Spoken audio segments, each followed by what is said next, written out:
Welcome, Matrix members. As time creeps forward, it is common for us to feel trapped in our bodies. When I say that, it seems as if we become stiffer every year.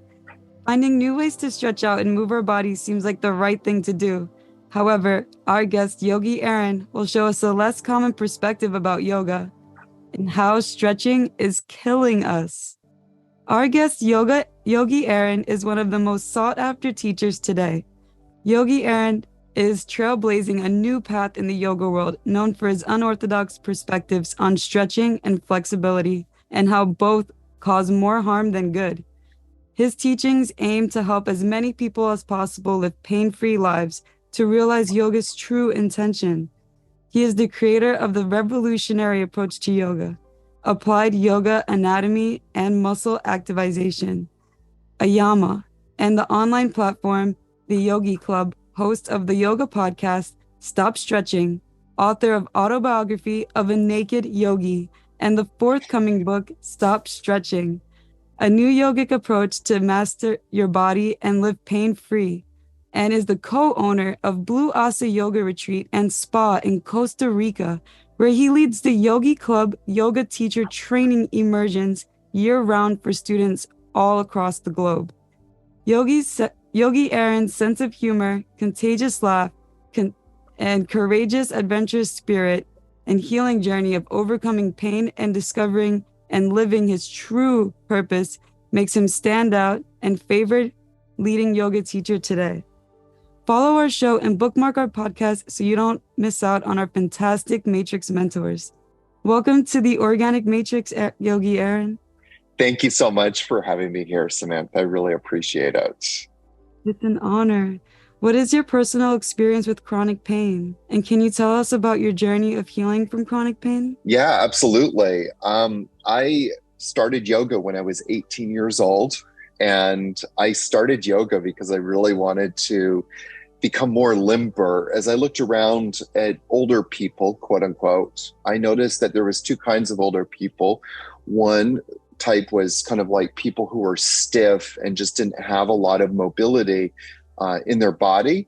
And then the other kind of people that sort of had this vitality and youthfulness. And what I perceived in that was this kind of range of motion. They were able to move. And so immediately I went to, flexibility. Incidentally, when I was doing Stop Stretching, the podcast, and I interviewed a lot of people. And I said, why do you think flexibility is important? And so many people kind of reflected back to me what was in my brain, but I just didn't put into words, was that so many people associate flexibility with youthfulness, with movement, with vitality, with health. You know, if you look at pictures on a lot of health magazines, it's people doing some sort of stretchy kind of pose. And so with like those people, when I was that age, when I was 18, I kind of put those dots together. And so the natural conclusion that I came to was yoga.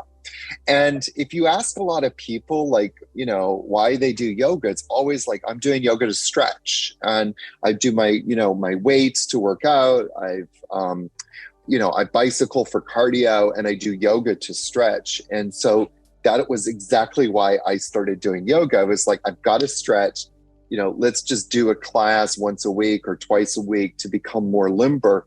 The interesting thing was when I was 18 years old, and this was the kind of like the moment that things started to shift in my body dramatically, was that I hurt my back badly. I threw my lower back out. And I mean, as an 18-year-old who's very active at that time, I remember it kind of being like, WTHF, like, I'm 18 years old. This should not be happening to me. Am I going to be destined for this kind of life? And so what I did was I started doing more yoga and to kind of deal with those kind of negative effects of the pain. And, the yoga would definitely make me feel better. But what started to happen was that I started having more problems. As I and I really got into yoga more and more and more throughout the years. By the time I was 29, I was dealing with a lot of chronic back problems, though. And I started dealing with knee problems. I remember I had to stop hiking because every time I started like going into the mountains within a couple of kilometers or miles, that my knees would start to develop this kind of searing pain. And then right around the age of like 35, my neck got so bad that I ended up having to go and see a physical therapist. His name is Eric Stivel, and it was kind of interesting. It was kind of like one of my light bulb moments. It wasn't the only one. It wasn't the big one, but it was one of many little ones where I went to go see him, and my pain was like 9 out of 10. And after he finished working on me, it dropped down to like a 1, 2 out of 10, which is really remarkable. And it stayed like that. Like a lot of times I would go and see a massage therapist and I would feel better, but the pain would always come back a couple of hours later. With Eric, the pain never really came back. I mean, it eventually did because I didn't do the exercises he told me to do. It was my fault. But I would go back and see him and he always did the same thing. So I knew it wasn't just a one-off. And eventually my back got so bad that I ended up in the hospital and they wanted to do a steroid injection in my spine. But the orthopedic surgeon told me that I would probably need to have a spinal fusion. And I mean, I was like, at that time I was about 45 and I'm like, this is crazy. I'm a young, relatively speaking, a young man. I should not need this. And I'm a yoga teacher. I understand body biomechanics. I understand alignment. I'm doing all of this stuff. And I keep stretching to make it feel good, but I'm feeling worse. And so right after that happened, I went to go see Eric. And I actually spent 8 days with him and he worked on me every single day. But one of the things that I came to understand with Eric is that I needed to work more on activating my muscles. And by stretching them, I was literally killing myself. And so that was how I got into all of this. I went on to study muscle activation. And then the big question was, how do I start to integrate this into the yoga world? Because I knew that being a yoga teacher, I had to flip my own script on flexibility. If you talk to any yoga teacher today, under their breath, they will tell you that yoga is stretching, basically. And even though a lot of yoga teachers say that yoga is not about how flexible you are, what are they teaching? Flexibility.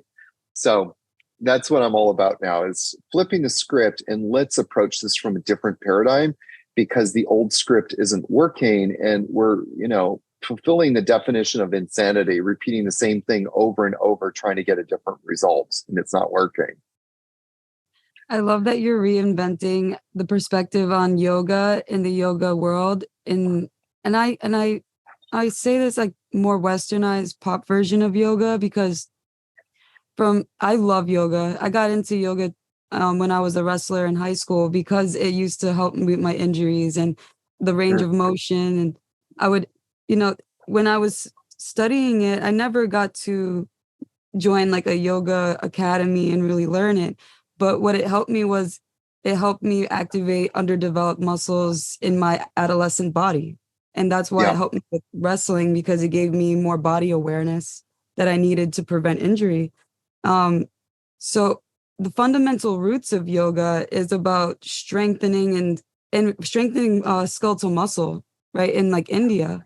But what you said is like a serious topic in the yoga world, where yoga was brought into this country, but because of pop culture, it's being viewed as these stretching and these exotic poses. And then someone who's just watching on Instagram may be inspired, try to fold their body into these positions end up maybe really hurting themselves. They're not being marketed the fundamental roots of this practice.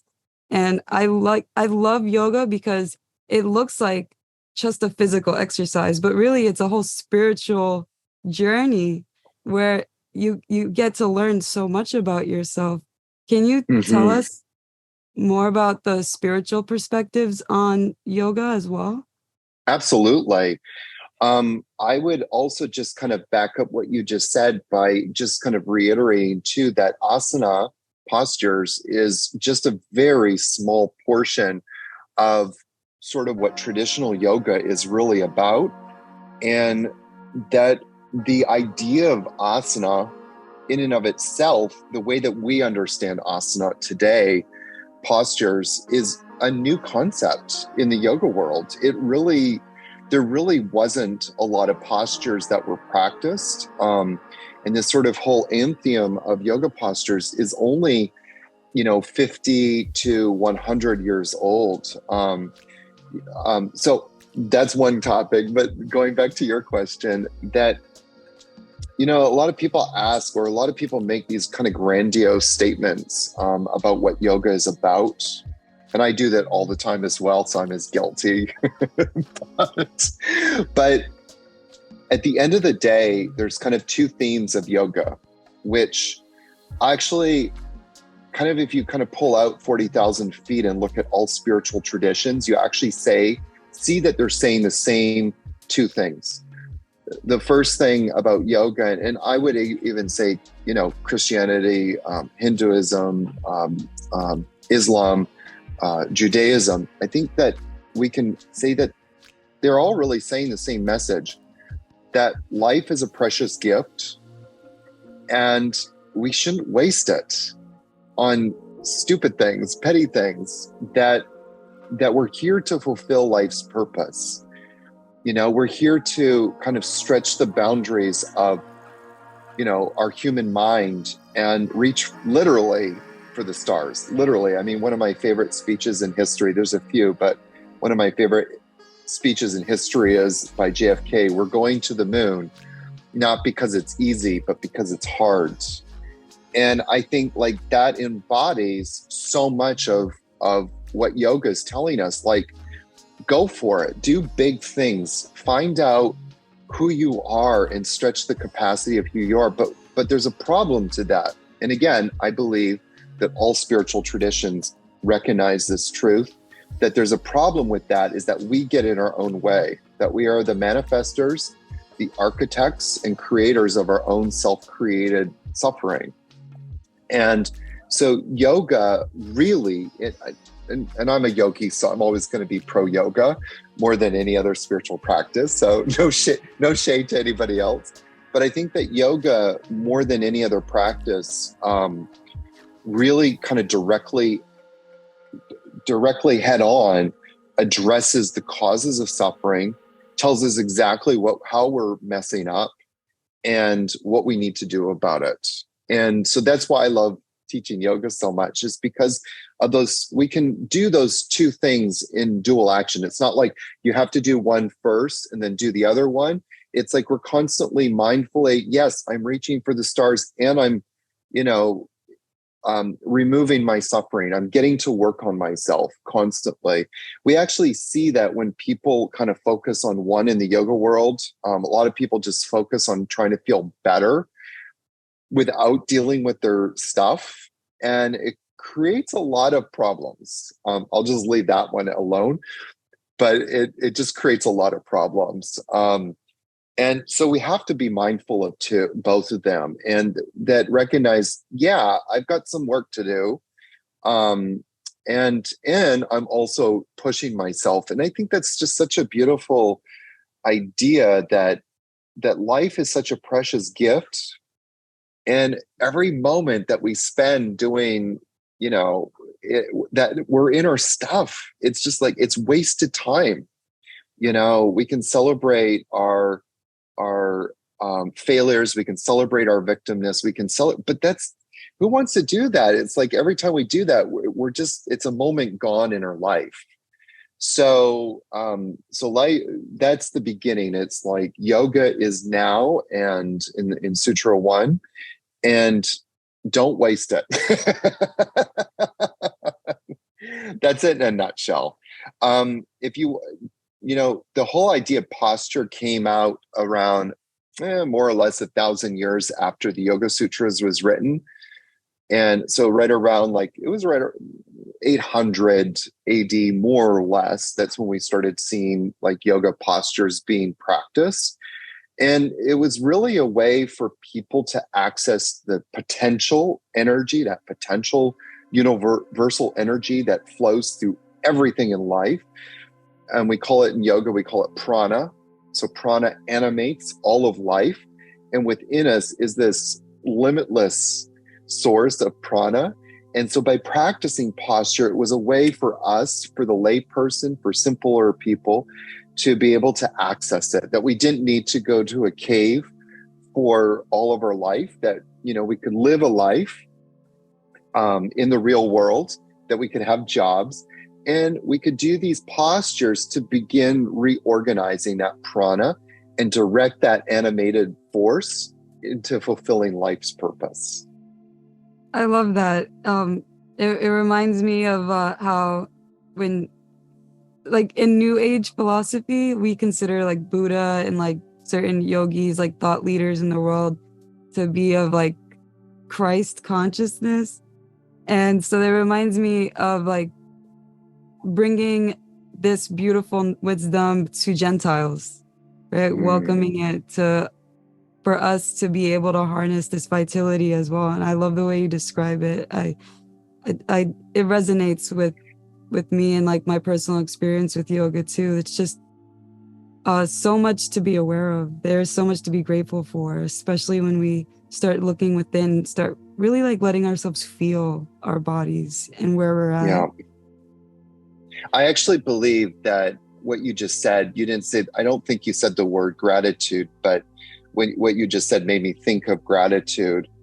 And, if we look at the teachings of Buddha and Jesus and a lot of the great saints, really what we're seeing is them instructing us to practice gratitude, like wholehearted gratitude, and to perpetually live in that, because people will flip between gratitude and entitlement like at the drop of a hat. And when we're really in gratitude, we're constantly in that practice. We don't flip back and forth. There is no moving back and forth. And I'm a firm and staunch believer through personal experience and working with my students that the solution to most of life's problems, and if not all, the big statement, I know, but most of life's problems is making sincere effort to be living in gratitude. I mean, could you imagine if our politicians got up on the debate stage and just talked about what they were grateful for? It would change the conversation completely.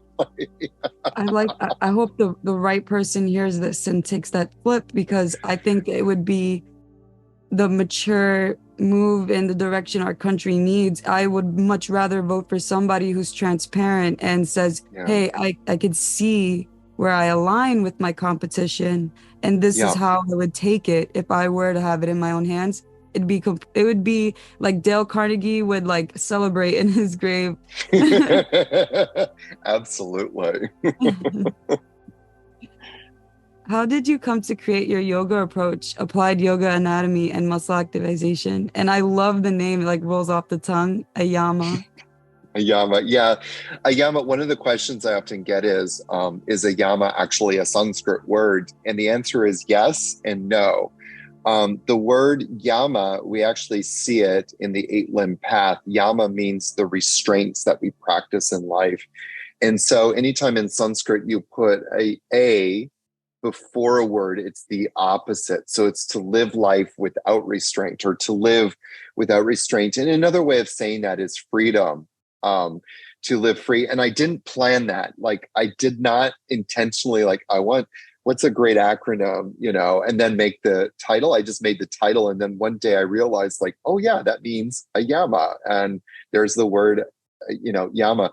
So it kind of, in Yogi Aaron's world, it means like freedom, to live free. And I was telling you the story that I went to go see Eric and I spent 8 days with him. And one of the things that Eric was doing with me was sort of advanced muscle activation techniques on me. And one of the ways that they do that is they build your muscles up. They build that neuromuscular connection between the brain and the muscle. And then they do something to stress that connection. And then they rebuild it and stress it and rebuild it and stress it. And when I'm talking about stress, by the way, I'm not talking about anything like, invasive.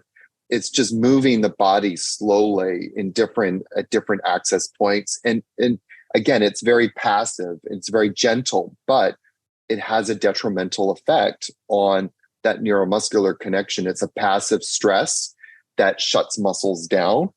And when I saw him doing this to me, and I'll give you an example. Let me give you an example, because if any of your listeners do yoga, they probably have experienced this in a yoga class where they're lying in Shavasana. Shavasana is corpse pose, where you're lying on your back, and the teacher lovingly, not maliciously, lovingly comes up and grabs your ankles and just kind of sways your legs side to side, holding the feet. Well, that's actually one of the techniques to shut muscles down. And when Eric did that to me, I was like, oh my God, if this is as easy as it gets to shut muscles down, what about all of the other postures that we're doing and the things that are more, I'm going to say, passively aggressive? And I made a commitment right then and there that I was never going to adjust a student into a pose again. I was never going to do a hands-on manipulated correction. And number two, I would never teach stretching again. And because I just saw how quickly it was to shut muscles down.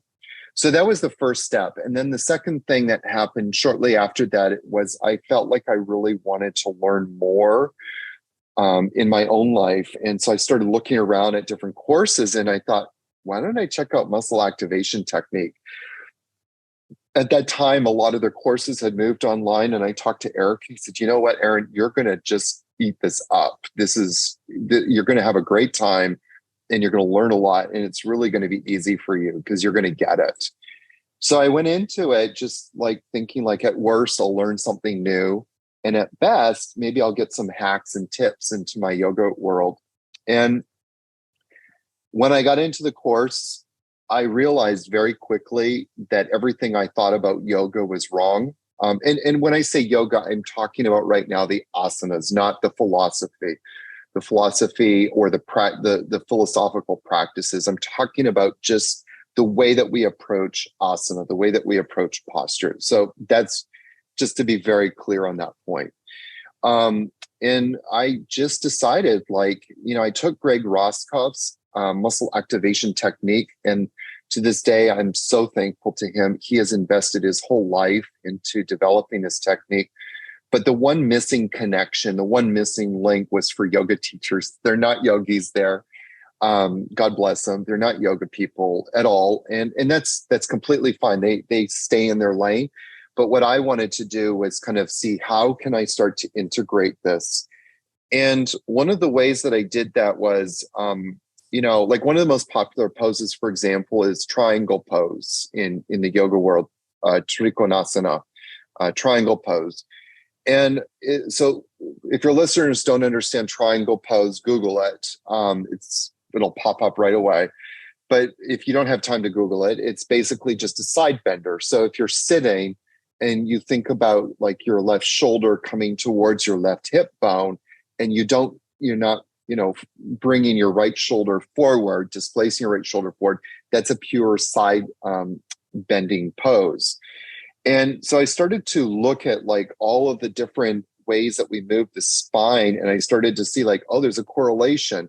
So like with triangle pose, which is a side bender pose, it's a lateral. Those are called laterals. Sometimes we do poses in yoga that we call twists. We get twisted up, baby. And so we do a twist. And what is that? What is the action of that? Well, those are trunk rotators. Those are spinal rotators. Sometimes we do forward bends, like a seated forward fold. those are trunk flexors, and then we do back bends in yoga, which are called, biomechanically, trunk back extensors, trunk extensors. So the kind of like switch for me was like, instead of like when we come into triangle pose, which is a lateral, instead of like trying to open up the side body, which is what a lot of teachers teach, let's say like feel the side body stretching. I approach it now from more like, let's get the body that we're moving into, the side of the body that we're moving into, let's get that activated. Let's get that stronger. Instead, because it's the muscles. Muscles do two things. They move bones and they stabilize joints. So if we're just focusing on stretching the side body, we're going to start passively reaching for the floor in that pose. I don't want you to reach for the floor. I want you to really engage the side of the body that we're moving into. And if that's engaged, guess what? Now you have stability. One of the number one things all my students say to me is like, Aaron, I'm feeling more stable as I'm doing these poses. I don't feel like, they might use words like, I don't feel wobbly. I feel like I can just stay here and breathe and I'm not hurting myself. But that's because muscles are now working. Another kind of like way to think about it, and this is one of my favorite analogies, is we have this, I use this kind of like archetypal name for that's stiff biff. So stiff biff is like, the archetypal person who is really, and women can fall into this category very easily too, by the way. So I use the male version because usually when we think about stiff biff, he's like this guy that works out a lot. He's got big muscles. And when he bends forward, he can't get his hands past his knees. Well, from our perspective, from most people's perspectives, Biff can't touch his knees or can't get past his knees because he's got tight hamstrings. But from an AYAMA perspective, we're not concerned about the hamstrings. In fact, if we just focus on stretching the hamstrings, number one, that's not going to improve his range of motion. It might improve it for, 5 minutes, half an hour at most, but then his body's going to revert back to that tightened state very quickly. Why? Because we haven't actually addressed what is causing the tight muscles in the body. And this is something that I have to be honest with you, Samantha. Like I don't understand why fitness trainers, why people in the physiotherapy world, and especially yoga teachers, why we never ask the question, what is causing the tight muscles in the first place? So from an AYAMA perspective and an MAT perspective, the reason why we have tight muscles is it's a protective mechanism in the body. The body feels tight. The body feels unstable. So it's going to tighten up. So if you kind of like think about the first days of fall or winter, and you step outside and you can feel that briskness in the air, and then you almost kind of slip a little bit. And because there's ice on the ground for the first time and you weren't expecting it, right? So what does your body do in that moment?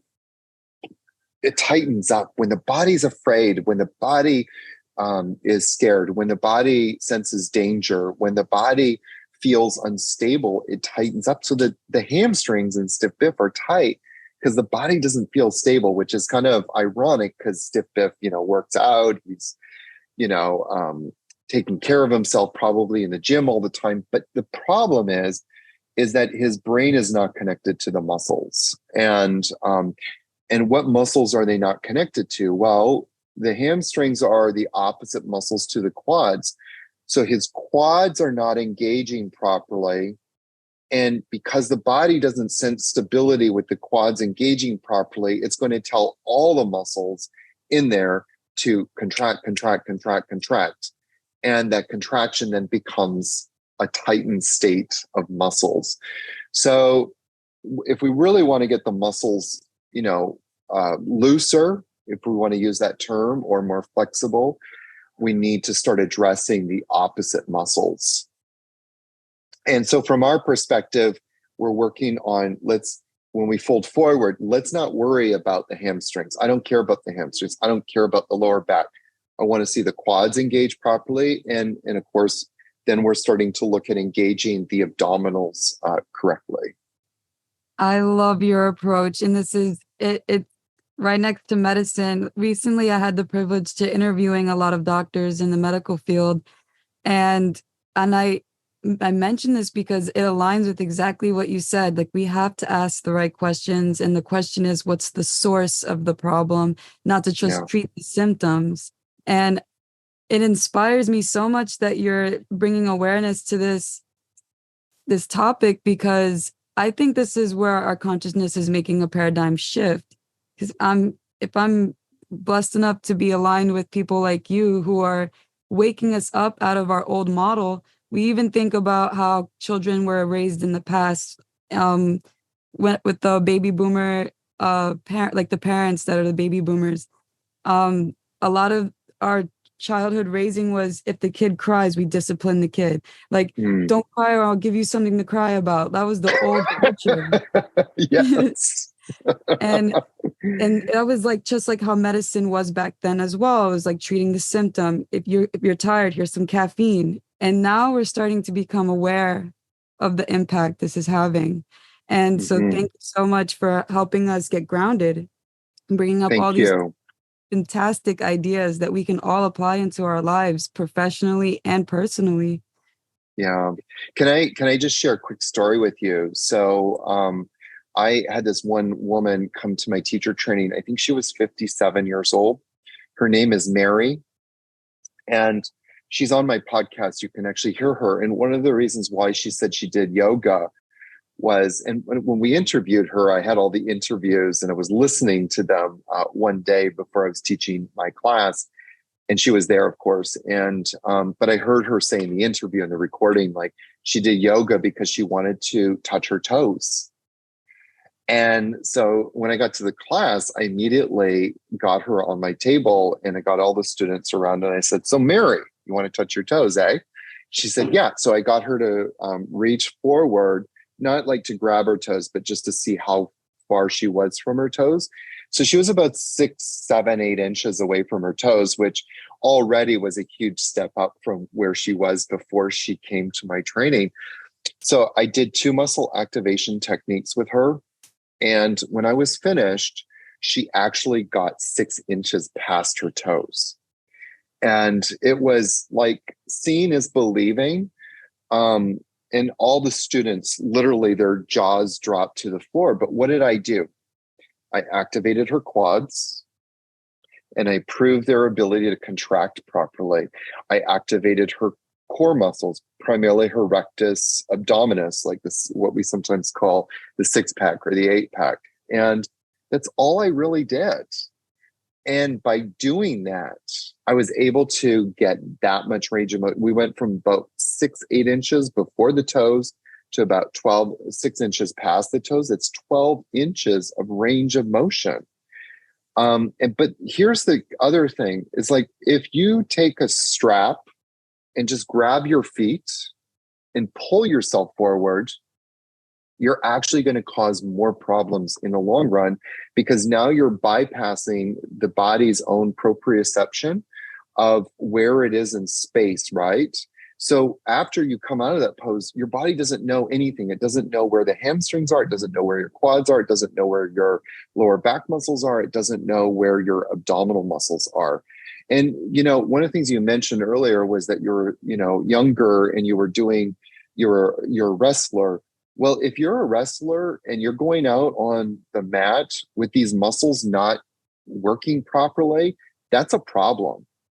But with Mary in this instance, not only does she have more range of motion, but now the body knows where all these muscles are in space. And that is so cool, because we haven't destabilized anything. And then if anything, we've created more integrity with that neuromuscular response in the body.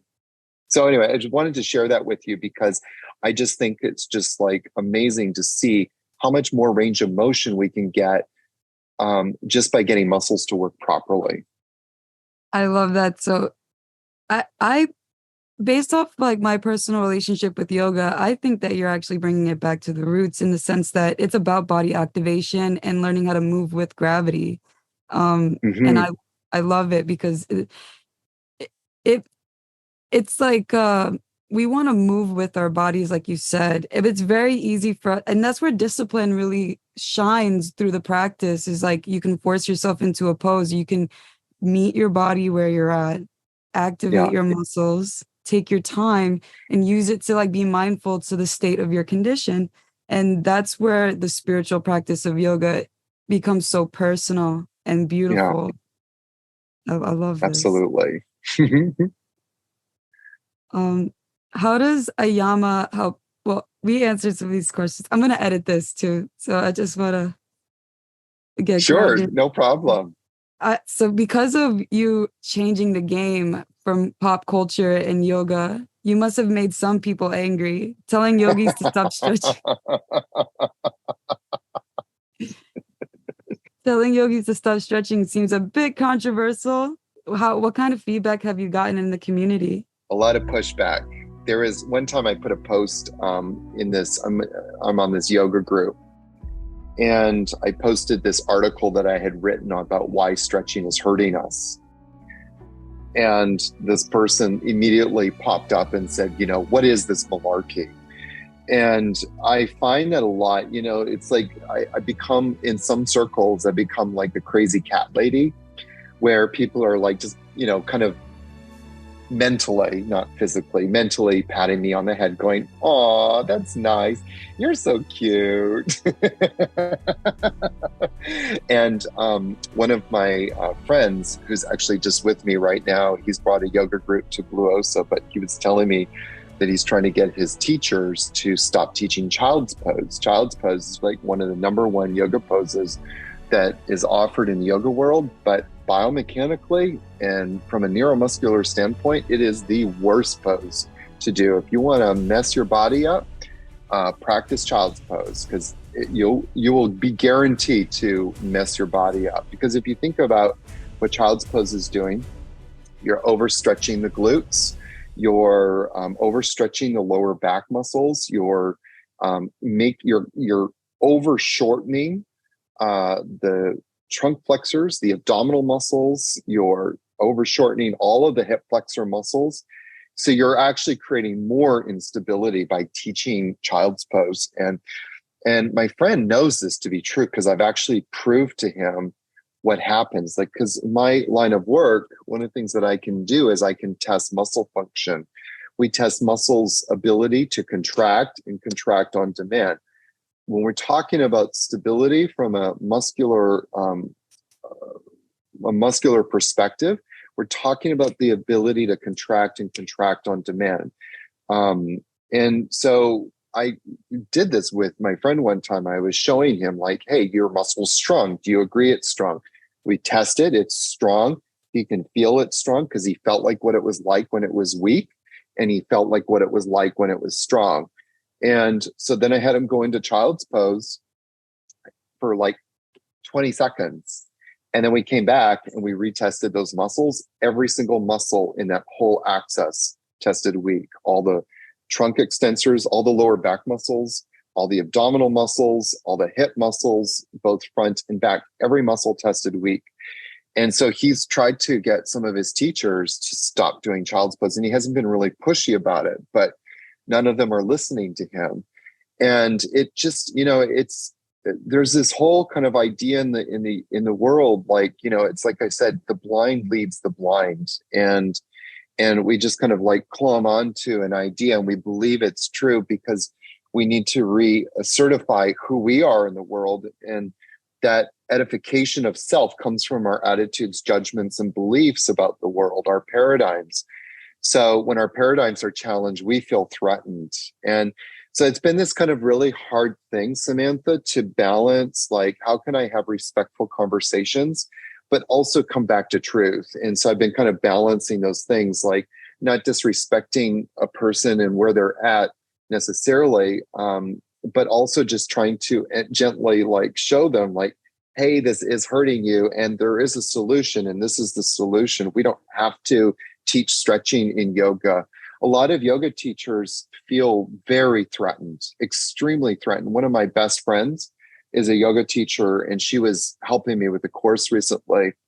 And she did something in her class one day which hurt people.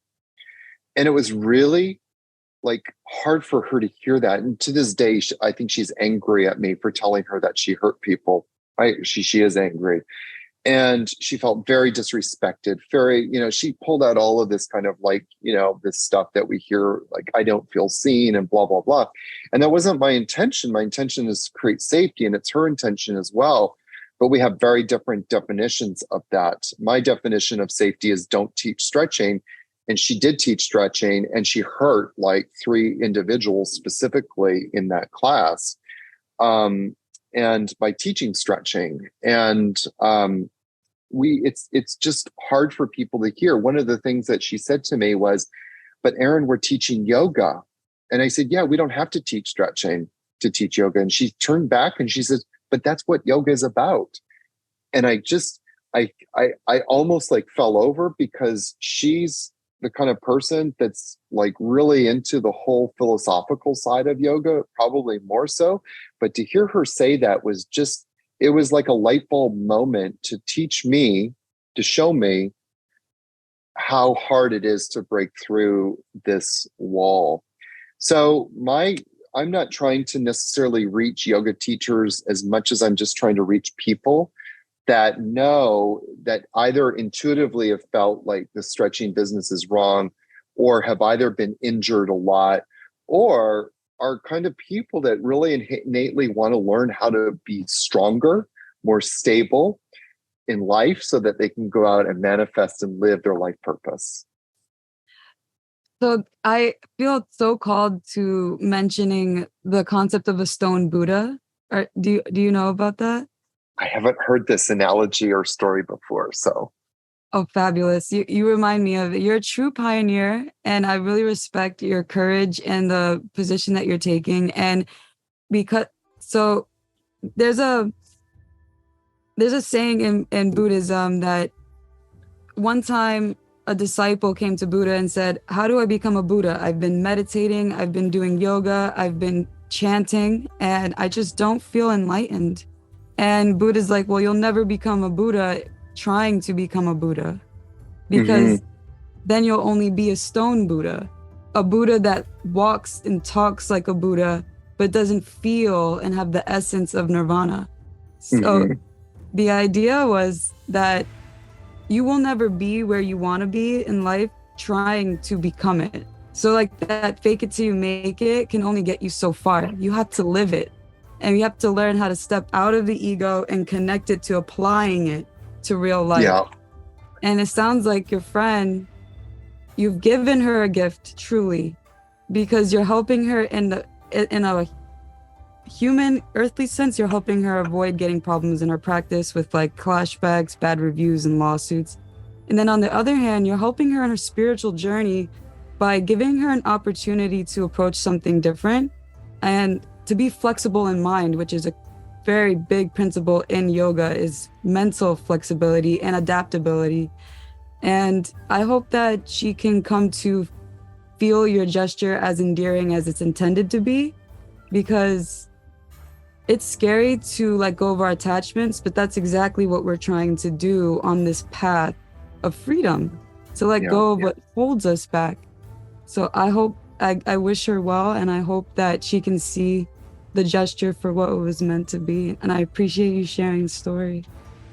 Yeah, I also have a lot of compassion for yoga teachers currently, because it took me a while to take that leap. And here's the thing, like, human beings, I think sometimes we feel like we have to have something that defines us. And once we have that something, we become, and I don't mean this in a disparaging way, so please don't take it like that. We become lazy.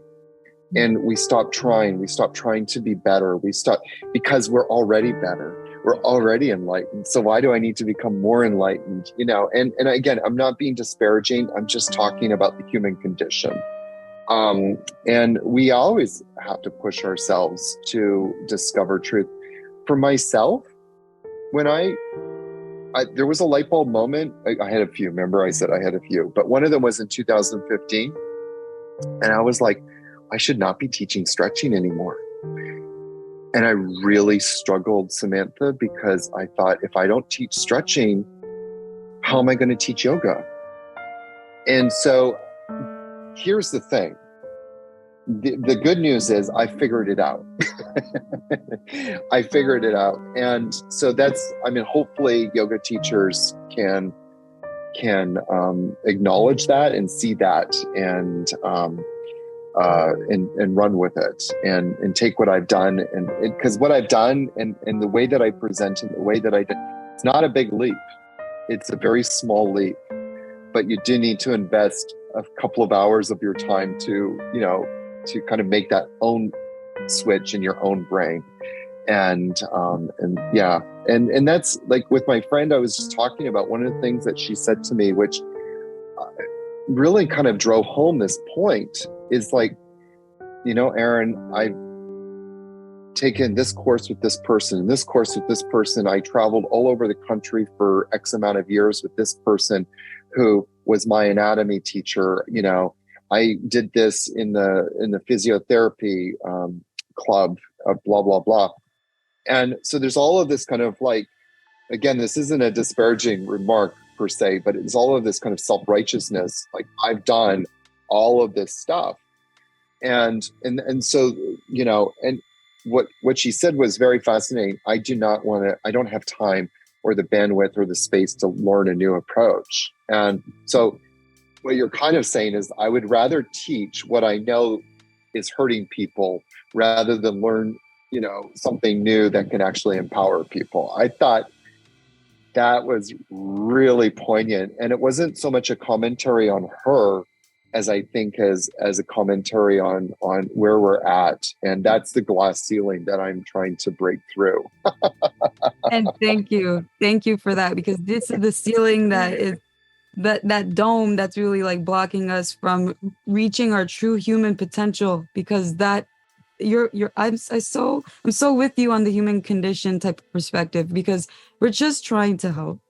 We're not trying to shame anyone. No, that is not the intention. The intention is, like you said, set ourselves free and like help give, because this whole idea of the podcast too is like, I want to bring awareness to these topics that aren't very talked about so that we can have more freedom in choice. Because how can we have true freedom to make a choice if we don't know what's behind our options? And so what you're revealing to a lot of people, and I'm sure that they hear the words that they're speaking, and I'm sure that when they're in moments of meditation, they'll see that it's their ego that's rejecting. Because if they've gone through all those studies, the next question is, are you open for further development, or are you capped? Just bring it back to their power and be like, look, wake up. I'm not going to tell you wake up, because that's not going to work. There's more resistance there, but that's where like the ball's in your court. Are you a master? Are you done learning? Well, and also I see that people even do my teacher trainings. I mean, by the time they leave my teacher trainings, they have full knowledge of what stretching is doing. And they know that, and they know the solution, and they got it, but then they go back out into the world, and then doubt starts to creep in, and you can start to see they start teaching child's pose again, and because everybody else is doing it. And it takes a lot of, which is something that I'm completely about and that I teach people how to do, but it takes a lot of courage to become independent and to rely on your own knowledge source. We as humans very quickly glom or attach ourselves to, popular ideas, popular beliefs. They're doing it, so maybe I should do it like that too. They're voting that way, so maybe I should vote like that too, so I can stay part of the club. And you and I, we're doing work where we're hopefully breaking through that a little bit and showing people, not empowering people, but giving people the tools so they can empower themselves. Right. to take those steps. And that's for me what it's really all about. Yes, we're passing the torch, and I know just the one well, like the one person that gets inspired is the one that can change the whole paradigm shift. So Yes. may God be with us on this journey. Yes, thank you. Yes. So, what is the healthiest way to stretch for those who are interested in loosening up their bodies? So the healthiest way to stretch is don't stretch. One of my taglines is stop stretching and start activating. Yeah. And and so right off the bat, I would encourage people to look at my YouTube channel, and I've got a ton of stuff on there already. We release about 8 videos a month. So there's a lot of opportunity for people to really kind of like take that. And I would really encourage, people to do that. The key, there's a few things, but one of them is like start activating, start looking at ways to dynamically do poses. So one example of this is just one example. So one of the terms out there you hear sometimes is dynamic stretching versus passive stretching. Stop passive stretching. So passive stretching is like if you were Mary and you wanted to touch your toes, you can't reach your toes. So you take a yoga strap or some sort of strap, you put it around your feet and you pull yourself forward, right? So that's passive stretching. Dynamic stretching, and I hate calling it dynamic stretching because it's not really stretching. Seriously, it's not stretching. But what you would do then is take your hands behind your back and just start to fold forward and maybe just kind of reach forward and hold it for, 10 seconds, come back up, pause, and then come back forward again and hold it. So that's an aspect of dynamic stretching.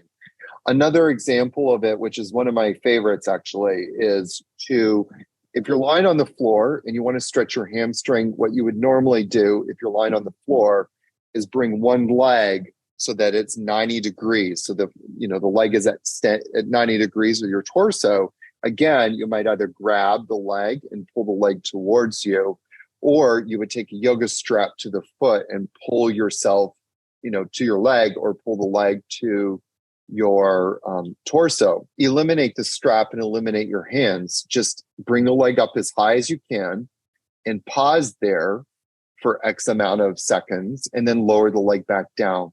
Bring the leg back up and repeat that. Do that several times, maybe 6, 7, 8 times. And you will notice that you will start to not only develop a healthier range of motion, that you will also have stability in that joint because you're no longer bypassing the neuromuscular connection, the brain to the muscle, and you've got integrity in your body at that point. What you're saying makes so much sense. And I think our listeners will be able to connect the dots because of our past interviews. We always talk about how the mind, body, everything's interconnected, and not forcing makes so much sense when you explain it. And you do a great job like giving us a clear image for a podcast of the body. I just have to compliment you on that because it can't be so easy to talk about the physical body on a podcast. Absolutely. Thank you. Thank you so much. You're welcome. So what do you see for the future of yoga? What do I see for the future? One of the things about yoga, which is fascinating to me, is that it's a living science.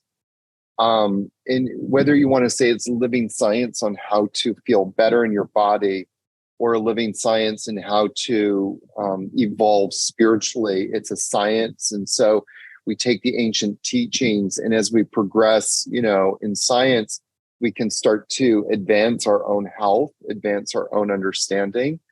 And I think that we're going to start to see a shift, and we're already seeing a shift. My teacher about 6 or 7 years ago made a comment and said that a lot of people in today's world that are doing yoga, they came in through like Bikram yoga, which is hot yoga. They came in through this sort of power yoga mentality.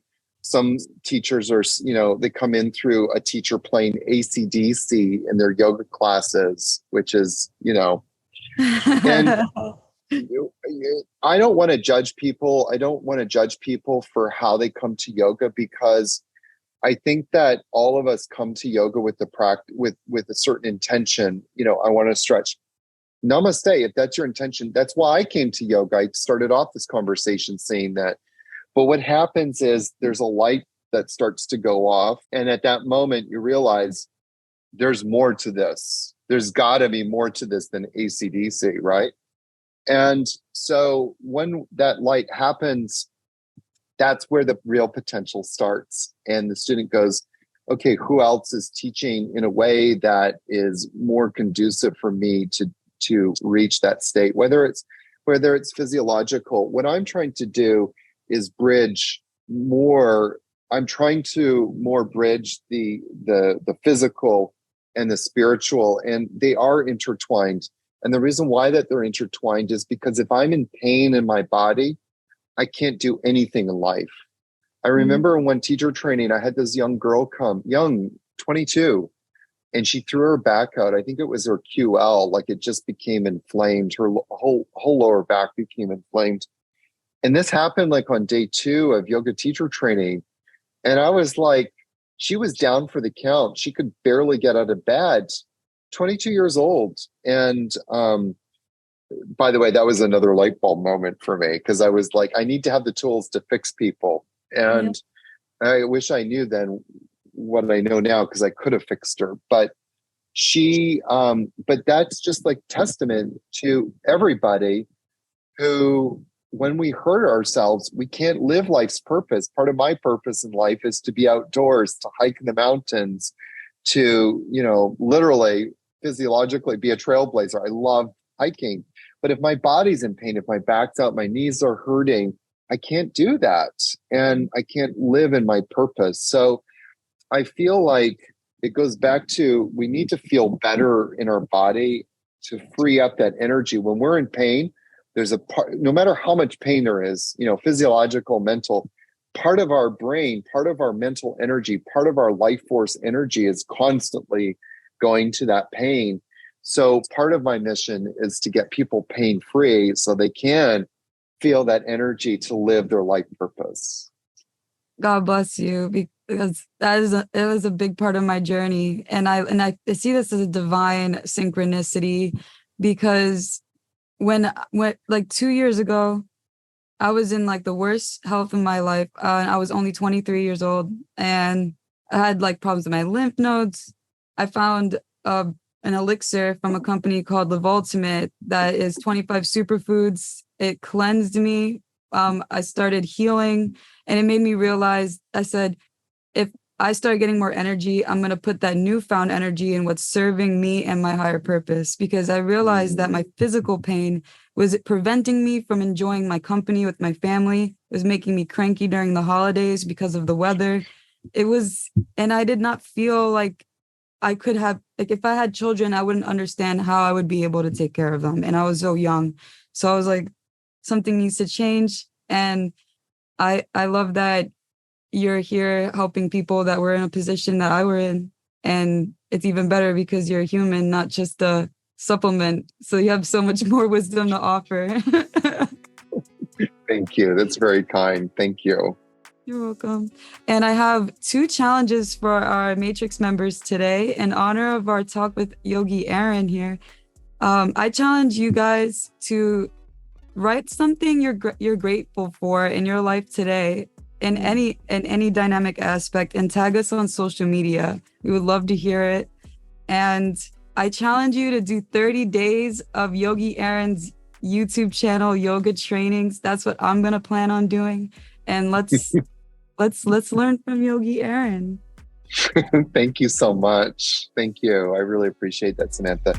Can I just offer one other thing too, that on October 21st, we're having my book launch. And so my book will be available on Amazon, which is called Stop Stretching, a new yogic approach to mastering your body and live pain-free. And I go through like all of these really simple and easy hacks on how to start activating your body. And that will really teach you how to start substituting stretching in your life. And there's also 4 yoga routines at the back of the book that you can easily start to implement into your life, and they're life-changing. So I just want to put that out there, especially for yoga people, because part of my mission is to start teaching yoga teachers muscle function, which is something that we teach in the book, how do muscles work and how to get them working more efficiently. I love it. I can't wait to personally read your book. And when I do, I would love to interview you about it. Thank you. Thank you so much. To support Yogi Aaron and his mission to help people heal from chronic pain, get your copy of Stop Stretching, a new yogic approach to master your body and live pain-free. Follow him on social media and check out his YouTube channel, Yogi Aaron. Aaron's social media links and YouTube channel will be provided in the links below.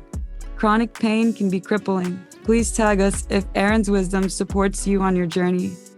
If you found value in our content, please tag us on social media with your insights.